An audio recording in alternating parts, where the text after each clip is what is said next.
Asigi tungan policy sindagi local pamadi social media dagi local policy update pizeri ahan mada boro iba pau kuki militant singna sana kaitheda etek jatharaki bagi mayokda wakat mipam chathakre trong lawida bomgi landaga mari lainana UKNA gi kedar ohum kulaiga konana fare am kota saksinana bahonarakpadagi tangai fadana humi kakhibani haina police na phungdorakde trong lawbigi thodobu Apollo Hospital Guwahati gi maikidagi numaitaba phungdorakle UKNA gi kedar ohum fare hairibugi matangda UKNA gi maikidagi singdorakle Jingdolda kuki militant singna bunker kaya sagalakpada sabungko kunogi miyam ibaiba pungnare Trong lawbigi tamthiba mihat inpui naga union amasung village volunteer force manipurna yaningdaba phungdorakle Trong lawbi thautoki mayokda matam kaktana chara henbigi kongjang khawkre andro parking da CM amasung home minister pham thadu uhaina protest chathakre Tangkhul CSO singna kuki khul singda pochai pusinbada athingba thamibasi lokthoktrabadi National Highway 202 blockade chatharagani haikre United Kuki Council Kuki NP Manipurna masak khangde haikre Trong lawbida laikhidraba singi mafamda Thawai Tangkhul village ki village volunteer singna gun salute piduna awaba phungdokre Kege Moirang Kendra gi apunba Luki mifam pangthoktuna warep kaya lokre Trong lawbigi tamthiraba terror attack taraina lobu chumloi haina Fox ki maitigi phungdorakli CRPF na kapada sokhiba amasu laikhidre apunba sikhiba masing manga sure Chief Minister Y Khemchan Home Minister Govindas Konthokjam pham thadoknaba kokomina akanba demand tokre MLA Nisikan ki yumda attack tawramle net ki athingba komthokle United States amasung Iran chayol ani ceasefire tawnabagi wafamda yanaba purakre Adomna hojik yengberiba channel asi Kanglei Pauthang YouTube channel ni channel asida iramdam amadi mapalamgi maru oiba pausingi update taba amadi yengba phangbigani channel asina pau upload tawrakpa matamda adongi device ta notification uba phangbinaba amadi channel asibu pungning thogatbiba oina sungsoi soidana subscribe tawbiduna bell icon nambiu haijabagal loinana Hojik pausing amuk sandongna pizari haukiba ningthokaba numikki ayukpung mapan rom taba matamda kuki militant singna Ukhrul district ki Litan police station ki manung chanba Sana Kaithelda attack chathakibagi thodok adugi mayokda Sana Kaithel Chanaw longna sinduna ngarang wakat mipam chathakre khongjang aduga mari lainana loop asigi maikidigi phungdoraklibana kuki militant singna Sana Kaithel Tangkhul village da ngaihat leitana apaba makagi khuchu khulai sijinaduna attack chathabagi thodok sing asina khunja sing labukta chatuna thabak suba chat ngamnadre nomagi oiba thabak thoram amata pangthokpasu ngamnadre haukiba tha aniromgi matam asida kuki militant sing asina khul asida leptana attack chataduna lakpa asina khul asigi khunja sing akiba mayoknare angang sing school chatpa amasung mapanda thoktuna sanaba ngamnadre makhoigi wakhalda akibana pik thale sahi yamlaba ahal singchu yumdagi mapan thokpa ngamnadre kuki singna khul asida ngaihat leitana attack chatharakpa thodok sing asigi matangda mari leinaba authority singi maikeidagi maru oina Manipur Sarkar amasung Chief Minister gi maikidigi athuba action lokhatpiu harakli asigumba pibam asida makhoi leiba pamde makhoi gi basic right sing phanganbiu maru oina makhoi gi chana thaknaba education hingnabagi damak sel darkar yamna lei kuki militant sing asina Sana Kaithel kul asigi akoibada bunker kaya sajinduna makhoi gi punsi mahingda akaiba kaya pire masina yumgi ingkholda phawba changlaktuna mana masing thaba amadi hekpa phawba ngamdre makhoi gi hingnabagi damakta lobukta kumdana thabak subasu ngamnadre Sana Kaithel khul manungda sariba bunker sing asi isa ngakthok chanabagi damaktani kuki militant singna makhoi gi lam leptana khopsilakpada natana nongmai paiduna maning tamna chatli aduga khunja singbuna chathok chasinda athingba thamli maram aduna government ki maikeidagi khul asigi akoibada kuki militant singi bunker kaya sariba asi lokthoknaba amasung security ki mapangal kalhanduna miyamgi phangpam thokpa haksing adu phanghanaba honabiu hairakli Bisnupur district ki Moirang police station na konba Trong lawbi awang lekai da leiba yum amada kuki terrorist singna chatharaki ba bomb gi attack da angang ani sikiba amasung mamana tamthina sokpadagi Rajmedi city da layengduna leiriba thodok thokraba tungda makha tarakpada thokhiba irang aduda CRPF na nongmai kapthorakpadagi soktuna laikanarakiba miyoi amasu laikhidraba miyoi asi tharaga punna CRPF na kapthorakpa nongmaina panmadagi laikhidraba miyoi manga sukhre ngarang laikhidraba miyoi adugi maming ꯃꯃꯤꯡ ꯕꯤꯁꯅꯨꯄꯨꯔ ꯗꯤꯁꯇ꯭ꯔꯤꯛꯀꯤ ꯀꯨꯝꯕꯤ ꯇꯦꯔꯥꯈꯣꯡꯗꯒꯤ ꯋꯥꯍꯦꯡꯕꯝ ꯕꯣꯕꯤ ꯆꯍꯤ 19 ꯀꯧꯏ ꯃꯍꯥꯛ ꯉꯔꯥꯡꯒꯤ ꯊꯧꯗꯣꯛ ꯑꯗꯨꯗ ꯃꯊꯕꯥꯛꯇ ꯅꯣꯡꯃꯩ ꯃꯔꯨꯅ ꯄꯥꯟꯕꯗꯒꯤ ꯁꯣꯛꯇꯨꯅ ꯔꯤꯝꯁꯇ ꯂꯥꯏꯀꯠꯅꯔꯛꯈꯤꯕꯅꯤ ꯔꯤꯝꯁꯇ ꯂꯥꯏꯀꯠꯅꯔꯛꯂꯕ ꯇꯨꯡꯗ ꯉꯔꯥꯡ ꯑꯌꯨꯛ ꯄꯨꯡ 7 ꯔꯣꯝ ꯇꯥꯕꯗ ꯂꯥꯏꯀꯠꯅꯕ ꯉꯝꯗꯅ ꯂꯩꯈꯤꯗꯕꯅꯤ ꯍꯥꯏꯔꯤ ꯑꯁꯤꯕ ꯍꯛꯆꯥꯡ ꯄꯣꯁꯠ ꯃꯣꯔꯇꯦꯝꯒꯤꯗꯃꯛ ꯔꯤꯝꯁ ꯃꯣꯛꯇ ꯊꯝꯈ꯭ꯔꯦ ꯉꯔꯥꯡꯒꯤ ꯊꯧꯗꯣꯛ ꯑꯗꯨꯒ ꯃꯔꯤ ꯂꯩꯅꯅ ꯁꯦꯀ꯭ꯌꯨꯔꯤꯇꯤ ꯐꯣꯔꯁꯅ ꯆꯠꯊꯕ ꯑꯣꯄꯔꯦꯁꯟꯗ UKNAꯒꯤ ꯀꯦꯗꯔ 3 ꯈꯨꯠꯂꯥꯏꯒ ꯀꯣꯟꯅꯅ ꯐꯥꯔꯦ ꯍꯥꯏꯔꯤ ꯁꯦꯀ꯭ꯌꯨꯔꯤꯇꯤꯅ ꯐꯥꯔꯕ UKNAꯒꯤ ꯀꯦꯗꯔꯁꯤꯡ ꯑꯗꯨꯗꯤ ꯁꯥꯁꯥꯡ ꯄꯥꯎꯂꯥꯂꯦꯝ ꯕꯥꯐꯩ ꯑꯃꯗꯤ ꯕꯥꯄꯥꯎꯅꯤ ꯍꯥꯏꯔꯤ ꯄꯥꯎꯂꯥꯂꯦꯝ ꯕꯥꯐꯩ ꯑꯁꯤ ꯆꯨꯔꯆꯥꯟꯄꯨꯔ ꯗꯤꯁꯇ꯭ꯔꯤꯛꯀꯤ ꯇꯤ ꯆꯔꯥꯏꯐꯥꯏ ꯚꯤꯂꯦꯖꯇꯒꯤ ꯏꯟꯗꯤꯌꯟ ꯑꯥꯔꯃꯤꯒꯤ ꯑꯅꯤꯁꯨꯕ ꯃꯍꯥ ꯔꯦꯖꯤꯃꯦꯟ ꯀꯨꯅꯤꯄꯥꯜ ꯃꯥꯗ꯭ꯔꯥꯁ ꯔꯦꯖꯤꯃꯦꯟ ꯑꯃꯗꯤ ꯆꯨꯔꯆꯥꯟꯄꯨꯔ ꯄꯨꯂꯤꯁꯀꯤ ꯑꯄꯨꯟꯕ ꯀꯥꯡꯕꯨ ꯑꯃꯅ ꯐꯥꯕꯅꯤ ꯃꯈꯣꯏ ꯑꯅꯤꯗꯒꯤ AK-47 ꯔꯥꯏꯐꯜ ꯑꯃꯒ ꯂꯣꯏꯅꯅ SIG ꯄꯤꯁꯇꯣꯜ ꯑꯃꯒ ꯂꯣꯏꯅꯅ ꯄꯣꯠꯂꯝ ꯈꯔꯁꯨ ꯐꯥꯒꯠꯄ ꯉꯝꯈꯤ ꯍꯥꯏꯔꯤ ꯕꯤꯁꯅꯨꯄꯨꯔ ꯗꯤꯁꯇ꯭ꯔꯤꯛꯀꯤ ꯃꯣꯏꯔꯥꯡ ꯄꯨꯂꯤꯁ ꯁ꯭ꯇꯦꯁꯟꯅ ꯀꯣꯟꯕ ꯒꯦꯜꯃꯣꯟ ꯚꯤꯂꯦꯖꯗ ꯂꯩꯕ CRPFꯀꯤ ꯀꯦꯝꯞꯇ ꯉꯔꯥꯡ ꯅꯨꯡꯊꯤꯜ ꯄꯨꯡ 12:30 ꯔꯣꯝ ꯇꯥꯕꯗ ꯃꯤꯑꯣꯏ 500 ꯔꯣꯝꯅ ꯑꯥꯔꯝ ꯀꯣꯔꯠꯇ ꯅꯝꯗꯨꯅ ꯆꯪꯂꯛꯅꯕ ꯍꯣꯠꯅꯔꯛꯄꯗꯒꯤ ꯇꯉꯥꯏꯐꯗꯅ ꯅꯣꯡꯃꯩ ꯔꯥꯎꯟ ꯈꯔ ꯀꯥꯞꯈꯤꯕꯅꯤ ꯍꯥꯏꯅ ꯃꯅꯤꯄꯨꯔ ꯄꯨꯂꯤꯁꯅ ꯊꯥꯗꯣꯔꯛꯄ ꯆꯦꯔꯣꯜ ꯑꯃꯅ ꯍꯥꯏꯔꯤ ꯆꯦꯔꯣꯜ ꯑꯁꯤꯅ ꯃꯈꯥ ꯇꯥꯅ ꯍꯥꯏ ꯃꯁꯤꯡ ꯌꯥꯝꯂꯕ ꯃꯤꯌꯥꯝꯅ CRPFꯀꯤ ꯀꯦꯝꯞ ꯃꯅꯨꯡꯗ ꯆꯪꯁꯤꯜꯂꯛꯄꯗ ꯁꯦꯀ꯭ꯌꯨꯔꯤꯇꯤ ꯐꯣꯔꯁꯅ ꯇꯣꯉꯥꯟꯕ ꯄꯥꯝꯕꯩ ꯀꯌꯥ ꯁꯤꯖꯤꯟꯅꯗꯨꯅ ꯊꯤꯡꯅꯕ ꯍꯣꯠꯅꯈꯤ ꯑꯗꯨꯕꯨ ꯂꯥꯛꯅ ꯐꯥꯅꯕ ꯉꯝꯗ꯭ꯔꯕ ꯃꯤꯌꯥꯝ ꯑꯗꯨꯅ ꯁꯦꯀ꯭ꯌꯨꯔꯤꯇꯤ ꯐꯣꯔꯁꯀꯤ ꯒꯥꯔꯤ ꯑꯃꯗꯤ ꯑꯇꯩ ꯂꯟ ꯊꯨꯝꯁꯤꯡ ꯃꯊꯪ ꯃꯩ ꯊꯥꯕ ꯍꯧꯔꯛꯈꯤ ꯑꯀꯣꯟꯕꯗ ꯃꯤꯌꯥꯝ ꯑꯗꯨꯅ ꯑꯥꯔꯝ ꯀꯣꯔꯠꯇ ꯇꯝꯅ ꯆꯪꯁꯤꯜꯂꯛꯄꯗꯒꯤ ꯁꯦꯀ꯭ꯌꯨꯔꯤꯇꯤ ꯐꯣꯔꯁꯅ ꯇꯉꯥꯏꯐꯗꯅ ꯅꯣꯡꯃꯩ ꯔꯥꯎꯟ ꯈꯔ ꯀꯥꯞꯈꯤꯕꯅꯤ ꯊꯧꯗꯣꯛ ꯑꯗꯨꯗ ꯅꯣꯡꯃꯩ ꯃꯔꯨꯅ ꯄꯥꯟꯕꯗꯒꯤ ꯃꯤꯑꯣꯏ 2 ꯁꯤꯈꯤ ꯈꯨꯗꯛꯇ ꯑꯗꯨꯒ 30 ꯔꯣꯝꯅ ꯑꯁꯣꯛ ꯑꯄꯟ ꯅꯪꯈꯤꯕꯅꯤ ꯄꯨꯂꯤꯁꯀꯤ ꯆꯦꯔꯣꯜ ꯑꯁꯤꯅ ꯃꯈꯥ ꯇꯥꯅ ꯍꯥꯏ ꯊꯥꯗꯣꯔꯛꯄ ꯑꯣꯏꯕꯅ ꯉꯁꯤ ꯃꯤꯑꯣꯏ ꯑꯃ ꯂꯩꯈꯤꯗꯕꯗꯨꯒꯤ ꯃꯇꯥꯡꯗꯗꯤ ꯀꯔꯤꯃꯠꯇ ꯄꯜꯂꯛꯈꯤꯗ꯭ꯔꯦ ꯆꯦꯔꯣꯜ ꯑꯁꯤꯅ ꯍꯥꯏ ꯂꯩꯕꯥꯛꯄꯣꯛꯄ ꯅꯨꯃꯤꯠꯀꯤ ꯅꯣꯡꯉꯥꯜꯂꯝꯗꯥꯏ ꯄꯨꯡ 1 ꯔꯣꯝ ꯇꯥꯕꯗ ꯃꯁꯛ ꯈꯪꯗꯕ ꯈꯨꯠꯂꯥꯏ ꯄꯥꯏꯕꯁꯤꯡꯅ ꯒꯦꯜꯃꯣꯟ ꯚꯤꯂꯦꯖ ꯔꯣꯝꯗꯒꯤ ꯇ꯭ꯔꯣꯡꯂꯥꯎꯕꯤ ꯑꯋꯥꯡ ꯂꯩꯀꯥꯏꯗ ꯑꯦꯇꯦꯛ ꯆꯠꯊꯔꯛꯄꯒ ꯂꯣꯏꯅꯅ ꯑꯣꯏꯅꯥꯝ ꯃꯉꯥꯜ ꯉꯝꯕ ꯀꯧꯕ ꯑꯃꯒꯤ ꯌꯨꯝꯗ ꯕꯣꯝ ꯄꯣꯈꯥꯏꯕꯒꯤ ꯊꯧꯗꯣꯛ ꯊꯣꯛꯈꯤ ꯊꯧꯗꯣꯛ ꯑꯗꯨꯗ ꯆꯍꯤ ꯅꯧꯔꯤꯕꯤ ꯑꯉꯥꯡ 2 ꯁꯤꯈꯤꯕꯒ ꯂꯣꯏꯅꯅ ꯃꯃꯥ ꯑꯗꯨꯅ ꯁꯥꯊꯤꯅ ꯑꯁꯣꯛ ꯑꯄꯟ ꯅꯪꯈꯤ ꯀꯦꯁ ꯑꯁꯤ ꯃꯈꯥ ꯇꯥꯅ ꯏꯟꯚꯦꯁꯇꯤꯒꯦꯁꯟ ꯆꯠꯊꯅꯕ NIAꯗ ꯁꯤꯟꯅꯈ꯭ꯔꯦ ꯍꯥꯏꯅ ꯃꯈꯥ ꯇꯥꯔꯤ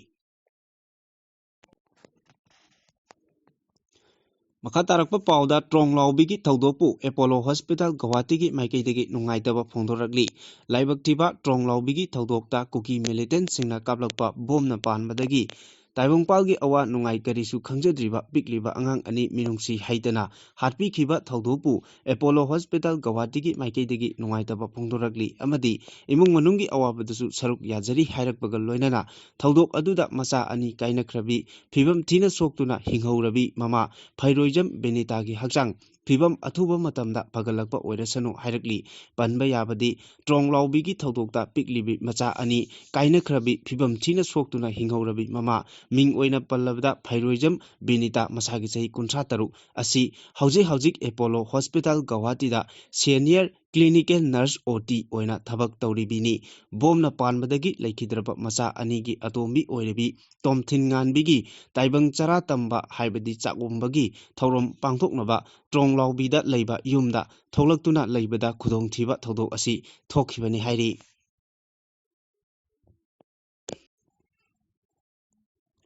ꯏꯝꯐꯥꯜ ꯏꯁ ꯗꯤꯁꯇ꯭ꯔꯤꯛꯀꯤ ꯂꯝꯂꯥꯏ ACꯒꯤ ꯃꯅꯨꯡ ꯆꯟꯕ ꯁꯥꯕꯨꯡꯈꯣꯛ ꯈꯨꯅꯧ ꯃꯅꯤꯡꯒꯤ ꯈ꯭ꯋꯥꯏꯗꯒꯤ ꯋꯥꯡꯕ ꯈꯣꯛꯍꯧꯕꯤ ꯆꯤꯡꯗꯣꯜ ꯍꯥꯏꯅ ꯈꯪꯅꯔꯤꯕ ꯃꯐꯝ ꯑꯁꯤꯗ ꯀꯨꯀꯤ ꯃꯤꯂꯤꯇꯦꯟꯠꯁꯤꯡꯅ ꯌꯨꯝ ꯑꯃꯗꯤ ꯕꯪꯀꯔꯅꯆꯤꯡꯕ 10 ꯔꯣꯝ ꯁꯥꯖꯤꯜꯂꯛꯄꯗꯒꯤ ꯆꯤꯡꯈꯥꯒꯤ ꯁꯔꯨꯛꯇ ꯂꯩꯔꯤꯕ ꯁꯥꯕꯨꯡꯈꯣꯛ ꯈꯨꯅꯧ ꯃꯅꯤꯡ ꯂꯩꯀꯥꯏ ꯑꯃꯗꯤ ꯑꯀꯣꯏꯕꯗ ꯂꯩꯔꯤꯕ ꯃꯤꯌꯥꯝꯗꯤ ꯑꯀꯤꯕ ꯄꯣꯛꯅꯔꯦ ꯍꯥꯏꯔꯤ ꯁꯥꯕꯨꯡꯈꯣꯛ ꯈꯨꯅꯧ village development ꯑꯣꯊꯣꯔꯤꯇꯤꯒꯤ general secretary ꯅꯤꯉꯣꯝꯕꯝ ꯊꯣꯏꯕꯅ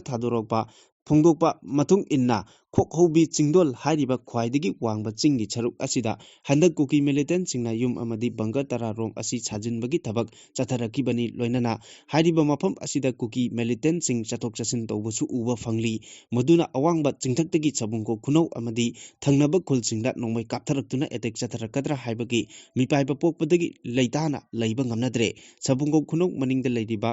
Gitanjali police ꯑꯥꯎꯠꯄꯣꯁꯠ ꯑꯁꯤꯒꯤ ꯄꯔꯁꯅꯦꯜꯁꯤꯡꯅ ꯁꯥꯕꯨꯡꯈꯣꯛ ꯈꯨꯅꯧ ꯑꯃꯗꯤ ꯑꯀꯣꯏꯕꯗ ꯂꯩꯔꯤꯕ ꯈꯨꯟꯖꯥꯁꯤꯡ ꯉꯥꯛ ꯁꯦꯟꯕꯒꯤ ꯊꯕꯛ ꯑꯍꯤꯡ ꯅꯨꯡꯊꯤꯜ ꯑꯅꯤꯃꯛꯇ ꯌꯥꯝꯅ ꯆꯦꯛꯁꯤꯟꯅ ꯄꯥꯏꯈꯠꯇꯨꯅ ꯂꯥꯛꯂꯤ ꯑꯗꯨꯕꯨ ꯄꯨꯂꯤꯁ ꯑꯥꯎꯠꯄꯣꯁꯠ ꯑꯁꯤꯒꯤ ꯍꯧꯖꯤꯛ ꯂꯩꯔꯤꯕ ꯁ꯭ꯇꯔꯦꯡ ꯑꯁꯤ ꯈꯔ ꯍꯦꯟꯒꯠꯍꯟꯗꯨꯅ ꯃꯤꯌꯥꯝꯕꯨ ꯉꯥꯛ ꯁꯦꯟꯕꯒꯤ ꯊꯕꯛ ꯃꯄꯨꯡ ꯐꯥꯅ ꯇꯧꯕ ꯉꯝꯅꯕ ꯃꯅꯤꯄꯨꯔ ꯂꯩꯉꯥꯛꯀꯤ ꯍꯣꯝ ꯃꯤꯅꯤꯁꯇꯔ ꯑꯃꯗꯤ ꯑꯇꯩ ꯃꯔꯤ ꯂꯩꯅꯕꯁꯤꯡꯒꯤ ꯃꯐꯝꯗꯁꯨ ꯍꯥꯏꯖꯔꯛꯂꯤ ꯂꯣꯏꯅꯅ ꯑꯊꯨꯕ ꯃꯇꯝꯗ ꯁꯥꯒꯠꯂꯛꯂꯤꯕ ꯕꯪꯀꯔ ꯑꯃꯗꯤ ꯌꯨꯝꯁꯤꯡ ꯑꯁꯤ ꯂꯧꯊꯣꯛꯄꯤꯅꯕꯁꯨ ꯃꯅꯤꯄꯨꯔ ꯂꯩꯉꯥꯛꯀꯤ ꯃꯥꯏꯀꯩꯗꯒꯤ ꯄꯥꯏꯈꯠꯄ ꯌꯥꯕ ꯊꯕꯛ ꯄꯥꯏꯈꯠꯄꯤꯅꯕ ꯍꯥꯏꯖꯔꯛꯂꯤ ꯍꯧꯈꯤꯕ ꯇꯥꯡ 8ꯀꯤ ꯑꯍꯤꯡ ꯅꯣꯡꯌꯥꯏ ꯃꯇꯨꯡ ꯇ꯭ꯔꯣꯡꯂꯥꯎꯕꯤ ꯑꯋꯥꯡ ꯂꯩꯀꯥꯏꯗ ꯕꯣꯝ ꯀꯥꯞꯁꯤꯜꯂꯛꯇꯨꯅ ꯄꯤꯛꯂꯤꯕꯤ ꯑꯉꯥꯡ ꯂꯩꯈꯤꯗꯕ ꯑꯃꯗꯤ ꯑꯄꯣꯛꯄꯤ ꯃꯃꯥꯅ ꯇꯝꯊꯤꯅ ꯁꯣꯛꯍꯟꯈꯤꯕ ꯊꯧꯑꯣꯡ ꯑꯗꯨꯕꯨ ꯏꯟꯄꯨꯏ ꯅꯥꯒꯥ ꯌꯨꯅꯤꯌꯟ ꯑꯃꯁꯨꯡ ꯚꯤꯂꯦꯖ ꯚꯣꯂꯨꯟꯇꯤꯌꯔ ꯐꯣꯔꯁ ꯃꯅꯤꯄꯨꯔꯅ ꯌꯥꯅꯤꯡꯗꯕ ꯐꯣꯡꯗꯣꯔꯛꯂꯤ ꯍꯤꯔꯝ ꯑꯁꯤꯒꯤ ꯃꯇꯥꯡꯗ ꯏꯟꯄꯨꯏ ꯅꯥꯒꯥ ꯌꯨꯅꯤꯌꯟꯒꯤ ꯄ꯭ꯔꯁꯤꯗꯦꯟꯠꯅ ꯊꯥꯗꯣꯔꯛꯄ ꯆꯦꯔꯣꯜ ꯑꯃꯅ ꯍꯥꯏ ꯃꯤꯆꯝ ꯃꯤꯌꯥꯝ ꯃꯔꯨꯑꯣꯏꯅ ꯑꯉꯥꯡꯁꯤꯡꯒꯤ ꯃꯊꯛꯇ ꯍꯤꯡꯁꯥꯒꯤ ꯊꯕꯛ ꯆꯠꯊꯔꯛꯄ ꯍꯥꯏꯕꯁꯤ ꯌꯥꯝꯅ ꯌꯥꯕ ꯉꯝꯂꯣꯏ ꯊꯧꯑꯣꯡ ꯑꯁꯤ ꯆꯠꯊꯔꯛꯄ ꯈꯨꯟꯅꯥꯏ ꯑꯃꯅ ꯆꯠꯀꯗꯕ ꯂꯤꯆꯠꯀꯤ ꯋꯥꯡꯃꯗꯅꯤ ꯍꯧꯖꯤꯛꯀꯤ ꯂꯨꯔꯕ ꯇꯥꯟꯐꯝ ꯑꯁꯤꯗ ꯐꯨꯔꯨꯞ ꯈꯨꯗꯤꯡꯃꯛꯀꯤ ꯈꯨꯠꯂꯥꯏ ꯄꯥꯏꯔꯤꯕ ꯃꯤꯑꯣꯏꯁꯤꯡꯅ ꯍꯤꯡꯁꯥꯒꯤ ꯊꯧꯑꯣꯡ ꯑꯃꯠꯇ ꯆꯠꯊꯕꯤꯒꯅꯨ ꯑꯃꯗꯤ ꯈꯨꯠ ꯍꯟꯅꯕꯒꯤ ꯊꯧꯑꯣꯡꯁꯤꯡꯁꯨ ꯂꯦꯞꯄꯤꯌꯨ ꯐꯤꯚꯝ ꯑꯃꯈꯛꯇꯗ ꯃꯤꯆꯝ ꯃꯤꯌꯥꯝꯗ ꯑꯣꯟꯁꯤꯟꯕꯒꯤ ꯊꯕꯛ ꯂꯦꯞꯀꯗꯕꯅꯤ ꯅꯨꯡꯉꯥꯏꯅꯗꯕ ꯂꯩꯕꯁꯤꯡ ꯐꯝꯃꯤꯟꯅꯔꯒ ꯋꯥꯔꯣꯏꯁꯤꯟ ꯄꯨꯔꯛꯅꯕ ꯍꯣꯠꯅꯕꯅ ꯑꯆꯨꯝꯕ ꯑꯣꯏꯒꯅꯤ ꯂꯩꯉꯥꯛꯅꯁꯨ ꯇ꯭ꯔꯥꯟꯁꯄꯦꯔꯦꯟꯠ ꯑꯣꯏꯕ ꯃꯑꯣꯡꯗ ꯏꯟꯚꯦꯁꯇꯤꯒꯦꯁꯟ ꯆꯠꯊꯗꯨꯅ ꯚꯤꯛꯇꯤꯝꯁꯤꯡꯒꯤ ꯃꯐꯝꯗ ꯑꯆꯨꯝꯕ ꯋꯥꯌꯦꯜ ꯐꯪꯍꯟꯅꯕ ꯆꯦꯔꯣꯜ ꯑꯁꯤꯅ ꯃꯈꯥ ꯇꯥꯅ ꯐꯣꯡꯗꯣꯔꯛꯂꯤ ꯇ꯭ꯔꯣꯡꯂꯥꯎꯕꯤ ꯑꯋꯥꯡ ꯂꯩꯀꯥꯏꯗ ꯕꯣꯝ ꯀꯥꯞꯁꯤꯟꯗꯨꯅ ꯑꯉꯥꯡ ꯑꯅꯤ ꯂꯩꯈꯤꯗꯕ ꯑꯃꯁꯨꯡ ꯑꯄꯣꯛꯄꯤ ꯃꯃꯥꯅ ꯍꯧꯖꯤꯛ ꯑꯔꯨꯕ ꯐꯤꯚꯝꯗ ꯂꯥꯏꯀꯠꯅꯔꯤꯕ ꯊꯧꯗꯣꯛ ꯑꯗꯨꯗ ꯆꯦꯟꯅꯔꯤꯕ ꯀꯨꯀꯤ ꯃꯤꯂꯤꯇꯦꯟꯠꯁꯤꯡ ꯆꯞ ꯆꯥꯕ ꯆꯩꯔꯥꯛ ꯄꯤꯒꯗꯕꯅꯤ ꯍꯥꯏꯅ people's alliance for peace and progress ꯃꯅꯤꯄꯨꯔꯅ ꯃꯥꯂꯣꯝ ꯃꯩꯇ꯭ꯔꯝꯗ ꯑꯍꯤꯡ ꯌꯥꯔꯦꯛꯇꯨꯅ ꯃꯇꯝ ꯀꯛꯇꯕ ꯆꯔꯥ ꯍꯦꯟꯕꯒꯤ ꯈꯣꯡꯖꯪ ꯆꯠꯊꯕ ꯍꯧꯈ꯭ꯔꯦ ꯑꯃꯔꯣꯝꯗ ꯏꯝꯐꯥꯜ ꯏꯁꯀꯤ ꯑꯟꯗ꯭ꯔꯣ ꯄꯥꯔꯀꯤꯡꯗ ꯆꯤꯞ ꯃꯤꯅꯤꯁꯇꯔ ꯑꯃꯁꯨꯡ ꯍꯣꯝ ꯃꯤꯅꯤꯁꯇꯔ ꯔꯤꯖꯥꯏꯟ ꯇꯧꯒꯗꯕꯅꯤ ꯍꯥꯏꯅ ꯑꯀꯟꯕ ꯄ꯭ꯔꯣꯇꯦꯁ ꯆꯠꯊꯈ꯭ꯔꯦ ꯄ꯭ꯔꯣꯇꯦꯁ ꯑꯗꯨ ꯇꯥꯟꯈꯥꯏꯅꯕ ꯍꯣꯠꯅꯕꯗ ꯄꯨꯂꯤꯁꯅ ꯇꯤꯌꯥꯔ ꯒ꯭ꯌꯥꯁ ꯁꯦꯜ ꯑꯃꯁꯨꯡ ꯃꯣꯛ ꯕꯣꯝ ꯀꯌꯥ ꯀꯥꯞꯈꯤ ꯇ꯭ꯔꯣꯡꯂꯥꯎꯕꯤ ꯊꯧꯗꯣꯛꯇ ꯆꯦꯟꯅꯕꯁꯤꯡ ꯆꯩꯔꯥꯛ ꯄꯤꯒꯗꯕꯅꯤ ꯍꯥꯏꯅ ꯃꯥꯂꯣꯝ ꯃꯩꯇ꯭ꯔꯝꯗ ꯑꯍꯤꯡ ꯌꯥꯔꯦꯛꯇꯨꯅ ꯁꯤꯗ꯭ꯔꯤꯕ ꯐꯥꯎꯕ ꯆꯔꯥ ꯍꯦꯟꯕꯒꯤ ꯈꯣꯡꯖꯪ ꯆꯪꯁꯤꯜꯂꯕ ꯑꯗꯨꯗ ꯃꯩꯇ꯭ꯔꯝ ꯃꯥꯂꯣꯝ ꯑꯋꯥꯡ ꯑꯃꯁꯨꯡ ꯃꯈꯥ ꯃꯩꯔꯥ ꯄꯥꯏꯕꯤꯁꯤꯡ ꯀ꯭ꯂꯕꯁꯤꯡ ꯚꯤꯂꯦꯖ ꯚꯣꯂꯨꯟꯇꯤꯌꯔ ꯊꯧꯃꯤꯁꯤꯡ ꯌꯥꯎꯅ ꯃꯤꯑꯣꯏ ꯀꯌꯥꯅ ꯁꯔꯨꯛ ꯌꯥꯔꯤ ꯇ꯭ꯔꯣꯡꯂꯥꯎꯕꯤ ꯑꯋꯥꯡ ꯂꯩꯀꯥꯏꯗ ꯑꯍꯤꯡꯗ ꯕꯣꯝ ꯀꯥꯞꯁꯤꯟꯗꯨꯅ ꯇꯨꯝꯂꯤꯕ ꯑꯉꯥꯡ ꯑꯅꯤꯕꯨ ꯍꯥꯠꯄ ꯑꯃꯗꯤ ꯑꯄꯣꯛꯄꯤ ꯃꯃꯥꯕꯨꯅ ꯁꯥꯊꯤꯅ ꯁꯣꯛꯍꯟꯈꯤꯕꯗ ꯆꯦꯟꯅꯕ ꯃꯤꯑꯣꯏꯁꯤꯡ ꯈꯨꯗꯛꯇ ꯐꯥꯒꯗꯕꯅꯤ ꯏꯍꯧ ꯆꯪꯁꯤꯟꯕ ꯃꯤꯌꯥꯝꯗ CRPF ꯄꯔꯁꯅꯦꯜꯁꯤꯡꯅ ꯑꯇꯝꯅꯅ ꯅꯣꯡꯃꯩ ꯀꯥꯞꯁꯤꯟꯗꯨꯅ ꯃꯤꯆꯝ ꯀꯌꯥ ꯍꯥꯠꯈꯤꯕ ꯑꯃꯁꯨꯡ ꯁꯣꯛꯍꯟꯈꯤꯕ ꯊꯧꯗꯣꯛ ꯑꯁꯤꯒꯤ ꯗꯥꯏꯇ ꯄꯨꯝꯅꯃꯛ ꯂꯩꯉꯥꯛꯀꯤ ꯃꯔꯤ ꯂꯩꯅꯕ ꯑꯣꯐꯤꯁꯥꯔ ꯑꯃꯁꯨꯡ ꯁꯦꯀ꯭ꯌꯨꯔꯤꯇꯤ ꯄꯔꯁꯅꯦꯜꯁꯤꯡ ꯆꯩꯔꯥꯛ ꯄꯤꯌꯨ ꯍꯥꯏꯅ ꯆꯪꯁꯤꯜꯂꯤꯕ ꯈꯣꯡꯖꯪ ꯑꯗꯨꯒ ꯃꯔꯤ ꯂꯩꯅꯅ people's alliance for peace and progress ꯃꯅꯤꯄꯨꯔꯒꯤ ꯄ꯭ꯔꯁꯤꯗꯦꯟꯠ ꯃꯌꯥꯡꯂꯥꯡꯕꯝ ꯕꯣꯕꯤ ꯃꯩꯇꯩꯅ ꯍꯥꯏꯈꯤꯕꯗ ꯀꯨꯀꯤ ꯅꯥꯔꯀꯣ ꯇꯦꯔꯣꯔꯤꯁꯁꯤꯡꯅ ꯅꯣꯡꯃꯩ ꯑꯃꯁꯨꯡ ꯕꯣꯝ ꯀꯥꯞꯁꯤꯟꯗꯨꯅ ꯍꯟꯖꯤꯟ ꯍꯟꯖꯤꯟ ꯃꯩꯇꯩ ꯃꯆꯥꯁꯤꯡꯗ ꯂꯥꯟꯗꯥꯕ ꯂꯦꯞꯇ꯭ꯔꯤ ꯇꯣꯔꯕꯨꯡꯒꯤ ꯊꯧꯗꯣꯛ ꯑꯁꯤꯃꯛꯅꯁꯨ ꯍꯥꯏꯔꯤꯕ ꯊꯧꯗꯣꯛ ꯑꯁꯤ ꯃꯌꯦꯛ ꯁꯦꯡꯍꯜꯂꯦ ꯊꯧꯗꯣꯛ ꯊꯣꯛꯐꯝ ꯃꯅꯥꯛꯇ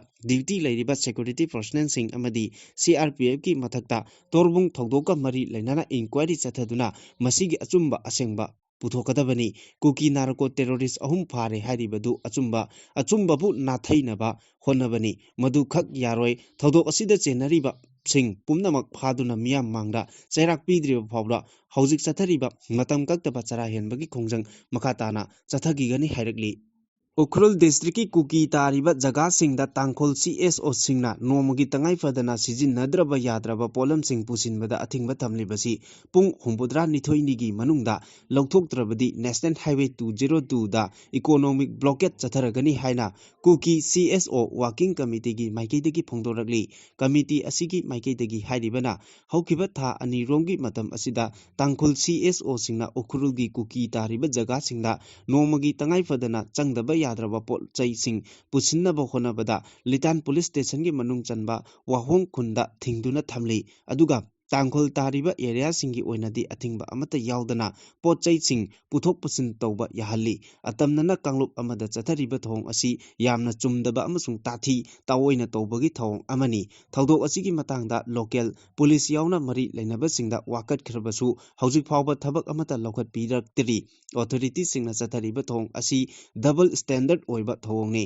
ꯍꯧꯈꯤꯕ ꯑꯦꯄ꯭ꯔꯤꯜ 2ꯗ ꯁꯅꯥ ꯀꯩꯊꯦꯜꯒꯤ ꯈꯨꯟꯖꯥꯁꯤꯡ ꯄꯣꯠ ꯆꯩ ꯂꯩꯊꯣꯛ ꯂꯩꯁꯤꯟ ꯇꯧꯅꯕ ꯁꯦꯀ꯭ꯌꯨꯔꯤꯇꯤꯅ ꯉꯥꯛ ꯁꯦꯜꯂꯒ ꯆꯠꯍꯟꯈꯤ ꯑꯗꯨꯕꯨ ꯈꯨꯠꯂꯥꯏ ꯄꯥꯏꯕ ꯒ꯭ꯔꯨꯞꯁꯤꯡꯒꯤ ꯃꯥꯏꯀꯩꯗꯒꯤ ꯀꯨꯀꯤꯁꯤꯡꯅ ꯁꯥꯏꯀꯜ ꯐꯥꯎꯕ ꯍꯪꯒꯠ ꯍꯟꯗꯥ ꯆꯠꯊꯣꯛ ꯆꯠꯁꯤꯟ ꯇꯧꯔꯤ ꯍꯥꯏꯅ ꯀꯤꯍꯟ ꯈꯪꯍꯟꯕꯒꯤ ꯊꯧꯑꯣꯡ ꯀꯌꯥ ꯆꯠꯊꯔꯛꯈꯤ ꯇꯥꯡꯈꯨꯜ CSOꯁꯤꯡꯅ ꯀꯨꯀꯤꯅ ꯇꯥꯔꯤꯕ ꯖꯒꯥꯁꯤꯡꯗ ꯄꯣꯠ ꯆꯩ ꯄꯨꯁꯤꯟꯕꯗ ꯑꯊꯤꯡꯕ ꯊꯝꯕ ꯑꯁꯤꯅ ꯃꯔꯝ ꯑꯣꯏꯔꯒ ꯍꯧꯈꯤꯕ ꯑꯦꯄ꯭ꯔꯤꯜ 6ꯇꯒꯤ ꯍꯧꯅ ꯇꯤꯛꯄꯤꯡꯄꯨꯡ ꯑꯃꯁꯨꯡ ꯂꯦꯞꯂꯦꯟꯗ ꯄꯣꯠ ꯆꯩ ꯄꯨꯕ ꯒꯥꯔꯤ ꯀꯌꯥ ꯑꯃ ꯄꯟꯗꯨꯅ ꯂꯩꯔꯤ ꯀꯔꯤꯒꯨꯝꯕ ꯑꯦꯄ꯭ꯔꯤꯜ 9ꯗꯒꯤ 10 ꯐꯥꯎꯕꯒꯤ ꯃꯅꯨꯡꯗ tangkul CSO singna kuki khulda pochai pusinbada athingba thamliba asi handokdaba tarabadi National Highway 202 Imphal Ukrul lambida matam kaktaba economic blockade chatharagani maduda tholakpa apafatigi daida pumba mari lenaba singna pugadabani handakta mangkot chipu village ta thokiba hingsagi thodok adugi matangda palladuna tangkul militant singna maikei kayadagi khul aduda attack chatharakibani maduna maram oiraga nubi angang yauna miyamda aki akhang kaya poknakhibada natana daily life da chauna apanba pikhi haina pendaba wafam kaya su phongdorakli United Cookie Council asi Cookie Community singna masak khangde amasung Cookie miyamgi mahut sinbasu yaroi haina Cookie Inpi Manipurna thado pachirol amana hairi makhata na chirol asin hai United Cookie Council asi recognize tawdanaba Henbung Assembly na warep lokibani madugi matungda apex body asigi nomagi oiba assembly na reaffirm tawkibani miyamgi ayaba yawdana semba organization amata Cookie Society gi legitimate oina representative oiba yaroi asigumba unauthorized oiba group sing tholakhiba asina Cookie unity amasung community asigi collective interest ta akaiba thokale asigumba body singda asina Cookie miyamda chamamnaba thokanduna Cookie miyamgi society da mapangal chontha hannaba honabani maram aduna hairiba organization asi miyam amadi civil society organization amasung government agency singna makhal amatagi corporation pibidanaba support tawbidanaba amadi masak khangdanaba appeal tawrakli loinana hairiba organization asi kudaktagi magi activity pumba lepnabasu aganba wafam thamli media organization press body amasung social media platform singda hairiba group asigi mingda issue toba statement natraga communication khudingmak circulate tawdanaba khangali maramdi hairiba United Cookie organization asi capacity amadada Cookie miyamgi represent tawba loop amata natte hairakli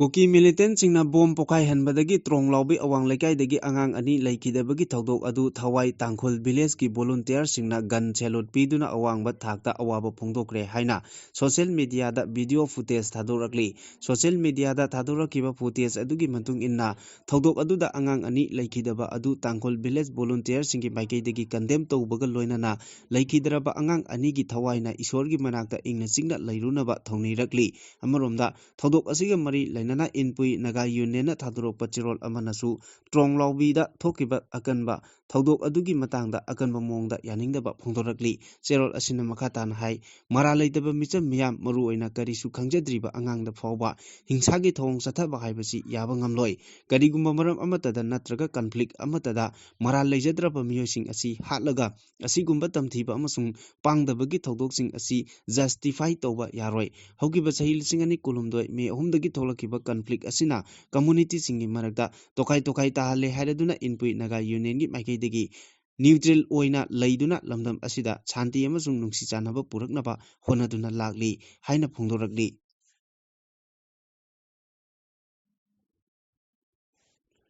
Chin Cookie narco terrorist singna April 8 ki ahingda trong lawbi awang lekai gi yum amada bom kapsinduna tumduna leiriba pikliba angang ani bo hatpa loinana apokpi mama busu aruba pibamda sokhallamba amadi makatana bom fit tawramba tawdoka mari lainana haurakpa miyamgi ihauda Central Security Force na nungsi heitana nongmaina kaptuna miyoi kaya hatkibaga loinana kaya amana asok hapan nangankibagi matangda kege moirang kendra apunba loop kemkelgi mifam ama nungthil pung 3 tabada Moirang Kanglada pangthokre mifam asida Mohan Chandra Singh K Bimol Singh amadi PH Singhejit Singhna mayai tangbal lokhi mifam aduda lokhiba warep singdi ahanbada Chin Cookie narco terrorist singna moirangi trong lawbida yumda tumlaga leijariba pikliba angang anibu bom kapsinduna hatkhiba loinana mamabuna sokhankiba asiga mari lainana central amadi state government na pung kunmari gi manungda Cookie militant singi mathakta military crackdown chatharaktrabadi miyamga loinana makhal maka kaya gi khongjang changchingani haina yanaki anisuba warepna central forcing na issue asiga mari lainana miyamna ihok tawada micham kaya nongmaina kaptuna hatkiba amadi kaya amana sohankibagi athuba matamda matam chana action lownaba mari lainaba singda taksinba haina yanare haina KMKL gi secretary L Boy singna thadorokpa cherolasin hairakli ꯍꯧꯈꯤꯕ ꯑꯦꯄ꯭ꯔꯤꯜꯒꯤ ꯇꯥꯡ 8ꯀꯤ ꯅꯣꯡꯉꯥꯜꯂꯝꯗꯥꯏ ꯄꯨꯡ 1:30 ꯇꯥꯕ ꯃꯇꯝꯗ ꯕꯤꯁꯅꯨꯄꯨꯔ ꯗꯤꯁꯇ꯭ꯔꯤꯛꯀꯤ ꯃꯅꯨꯡ ꯆꯟꯅ ꯂꯩꯕ ꯇ꯭ꯔꯣꯡꯂꯥꯎꯕꯤꯗ ꯀꯨꯀꯤ ꯃꯤꯂꯤꯇꯦꯟꯠꯁꯤꯡꯅ ꯁꯛꯇꯤ ꯂꯩꯔꯕ ꯕꯣꯝ ꯀꯥꯞꯁꯤꯟꯗꯨꯅ ꯌꯨꯝꯗ ꯇꯨꯝꯗꯨꯅ ꯂꯩꯖꯕ ꯀꯔꯤꯁꯨ ꯈꯪꯖꯗ꯭ꯔꯤꯕ ꯆꯍꯤ ꯅꯧꯔꯤꯕ ꯃꯆꯤꯟ ꯃꯧꯄ꯭ꯋꯥꯕꯨ ꯍꯥꯠꯇꯣꯛꯂꯒ ꯃꯃꯥꯕꯨꯅ ꯐꯤꯕꯝ ꯊꯤꯅ ꯁꯣꯛꯍꯟꯈꯤꯕ ꯊꯧꯗꯣꯛ ꯑꯗꯨ ꯇꯔꯥꯏꯅ ꯂꯧꯕ ꯆꯨꯝꯂꯣꯏ ꯍꯥꯏꯅ federation of civil society organisation FOCS ꯃꯅꯤꯄꯨꯔꯅ ꯐꯣꯡꯗꯣꯔꯛꯂꯤ꯫ ꯐꯣꯛꯁ ꯃꯅꯤꯄꯨꯔꯒꯤ ꯏꯟꯐꯣꯔꯃꯦꯁꯟ ꯑꯦꯟड ꯄꯕ꯭ꯂꯤꯛ ꯔꯤꯂꯦꯁꯟꯁꯀꯤ ꯑꯦꯁꯤꯁꯇꯦꯟꯠ ꯁꯦꯀ꯭ꯔꯦꯇꯔꯤ ꯇꯥꯌꯦꯟꯖꯝ ꯊꯣꯏꯕꯅ ꯀꯨꯌꯦꯛ ꯄꯤꯗꯨꯅ ꯊꯥꯗꯣꯔꯛꯄ ꯆꯦꯔꯣꯜ ꯑꯁꯤꯅ ꯍꯥꯏ ꯃꯤꯆꯝ ꯃꯤꯌꯥꯝ ꯉꯥꯛꯅꯕ ꯂꯩꯔꯤꯕ ꯁ꯭ꯇꯦꯠ ꯑꯃꯗꯤ ꯁꯦꯟꯇ꯭ꯔꯦꯜ ꯁꯦꯀ꯭ꯌꯨꯔꯤꯇꯤ ꯐꯣꯔꯁꯁꯤꯡ ꯀꯔꯤꯒꯤ ꯃꯤꯆꯝ ꯃꯤꯌꯥꯝꯕꯨ ꯉꯥꯛ ꯁꯦꯟꯗ꯭ꯔꯤꯕꯅꯣ ꯍꯥꯏꯅ ꯄꯦꯟꯅꯗ꯭ꯔꯕ ꯈꯥꯡꯕ ꯉꯝꯗ꯭ꯔꯕ ꯈꯣꯏꯁꯥꯎꯅꯔꯕ ꯃꯤꯌꯥꯝꯅ ꯍꯧꯅꯔꯨꯕ ꯂꯩꯇꯅ ꯑꯅꯛꯄꯗ ꯂꯩꯔꯤꯕ ꯁꯦꯟꯇ꯭ꯔꯦꯜ ꯔꯤꯖꯥꯔꯚ ꯄꯨꯂꯤꯁ ꯐꯣꯔꯁ CRPFꯀꯤ ꯄꯣꯁ ꯑꯃ ꯇꯝꯅ ꯆꯪꯂꯛꯄꯗ ꯃꯤꯌꯥꯝ ꯑꯗꯨꯕꯨ ꯂꯥꯛꯁꯤꯟꯅꯕ ꯍꯣꯠꯅꯕꯒꯤ ꯃꯍꯨꯠꯇ ꯃꯁꯤꯡ ꯊꯤꯉꯝꯗ꯭ꯔꯕ ꯂꯥꯏꯐ ꯔꯥꯎꯟ ꯀꯌꯥ ꯀꯥꯞꯊꯣꯔꯛꯄꯗꯒꯤ ꯃꯤꯑꯣꯏ 3 ꯈꯨꯗꯛꯇ ꯂꯩꯈꯤꯗ꯭ꯔꯕ ꯊꯧꯗꯣꯛ ꯑꯗꯨꯕꯨ ꯐꯣꯛꯁ ꯑꯃꯗꯤ ꯃꯁꯤꯒ ꯆꯠꯃꯤꯟꯅꯔꯤꯕ ꯂꯨꯞꯁꯤꯡ ꯏꯄꯣꯝ, UMO, MWF, ꯄꯂꯦꯝ, MPF, WMO, MKNM, ꯂꯦꯚꯤꯝ, YMKL, ꯑꯅꯧꯕ ꯁꯦꯟꯃꯤꯠꯂꯣꯟ, MMW, MPCM, KUC, MA ꯑꯃꯗꯤ ꯅꯤꯡꯉꯣꯜ ꯀ꯭ꯂꯕꯅ ꯍꯛꯆꯤꯟꯅ ꯂꯧꯕꯒ ꯂꯣꯏꯅꯅ ꯊꯃꯣꯏ ꯁꯣꯛꯅ ꯅꯨꯡꯉꯥꯏꯇꯕ ꯐꯣꯡꯗꯣꯔꯛꯂꯤ꯫ ꯇꯦꯔꯣꯔꯤꯁꯠꯁꯤꯡꯒꯤ ꯃꯌꯦꯛ ꯁꯦꯡꯂꯕ ꯊꯧꯑꯣꯡ ꯑꯗꯨ ꯆꯠꯊꯕꯗ ꯆꯦꯟꯅꯔꯤꯕ ꯀꯨꯀꯤ ꯃꯤꯂꯤꯇꯦꯟꯠꯁꯤꯡꯒꯤ ꯃꯔꯛꯇꯒꯤ 3 ꯈꯨꯗꯛꯇ ꯐꯥꯒꯠꯄ ꯉꯝꯈꯤꯕ ꯑꯁꯤ ꯑꯆꯨꯝꯕ ꯑꯃꯁꯨꯡ ꯑꯐꯕ ꯈꯣꯡꯊꯥꯡ ꯑꯃꯅꯤ꯫ ꯑꯗꯨꯕꯨ ꯁꯥꯡꯂꯕ ꯆꯍꯤ 3 ꯀꯟꯐ꯭ꯂꯤꯛ ꯁꯤꯆꯨꯌꯦꯁꯟꯗ ꯂꯩꯔꯨꯔꯕ ꯃꯇꯨꯡꯗ ꯁꯔꯀꯥꯔ ꯑꯃꯗꯤ CSOꯁꯤꯡꯅ ꯍꯥꯟꯅ ꯍꯣꯠꯅꯗꯨꯅ ꯃꯍꯧꯁꯥꯒꯤ ꯄꯨꯟꯁꯤꯗ ꯇꯞꯅ ꯇꯞꯅ ꯍꯜꯂꯛꯄ ꯍꯧꯔꯛꯂꯕ ꯃꯇꯝ ꯑꯁꯤꯗ ꯁꯥꯟꯇꯤ ꯄꯥꯝꯗꯕ ꯀꯨꯀꯤ ꯃꯤꯂꯤꯇꯦꯟꯠꯁꯤꯡꯅ ꯑꯆꯦꯡꯕ ꯇꯥꯟꯖꯥ ꯌꯦꯡꯗꯨꯅ ꯍꯟꯖꯤꯟ ꯍꯟꯖꯤꯟ ꯑꯀꯤ ꯑꯈꯪ ꯃꯤꯁꯤ ꯃꯤꯅꯥ ꯊꯣꯛꯍꯜꯂꯤꯕ ꯑꯁꯤ ꯇꯔꯥꯏꯅ ꯂꯧꯐꯝ ꯊꯣꯛꯇꯦ꯫ ꯑꯁꯤꯒꯨꯝꯕ ꯉꯥꯏꯍꯥꯛ ꯂꯩꯇꯅ ꯃꯤꯆꯝ ꯃꯤꯌꯥꯝꯕꯨ ꯑꯀꯤ ꯑꯈꯪ ꯄꯤꯕꯗ ꯆꯦꯟꯅꯔꯤꯕ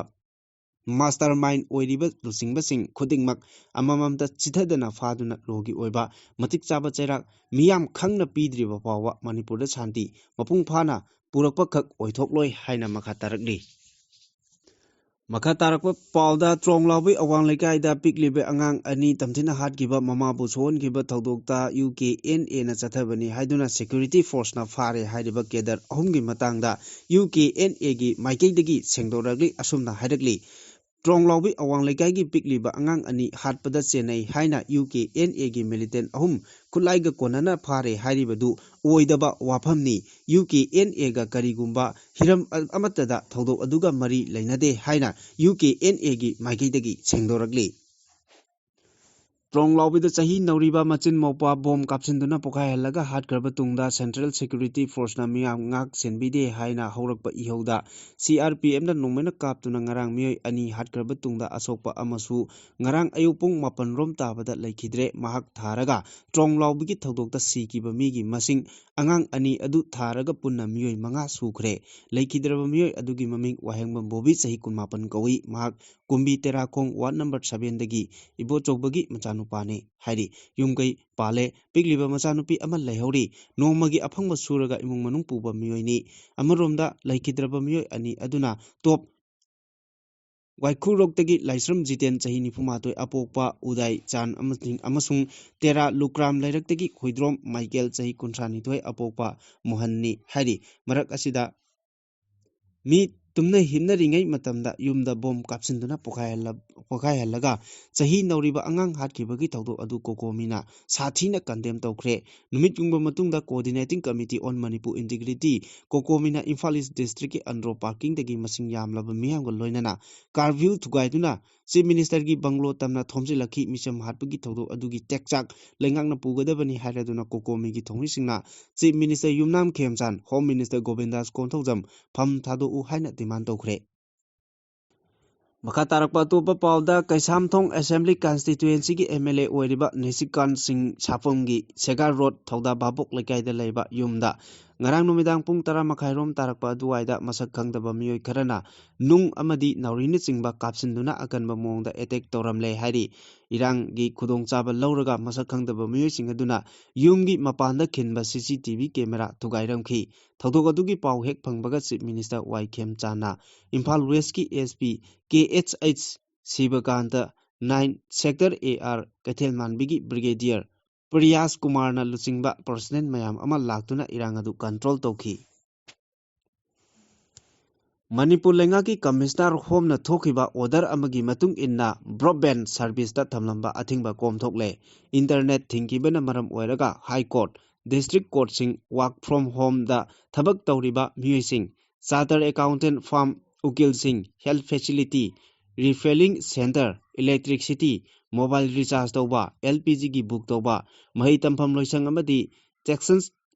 Transactions ka mari leinaba thabak singda apanba thokle haiba wakat lakpadagi tangai fadana broadband gi athingba komthokpani adum oinamak broadband service sijinariba singna lengaki kanglol ngangna chatgadabani hairi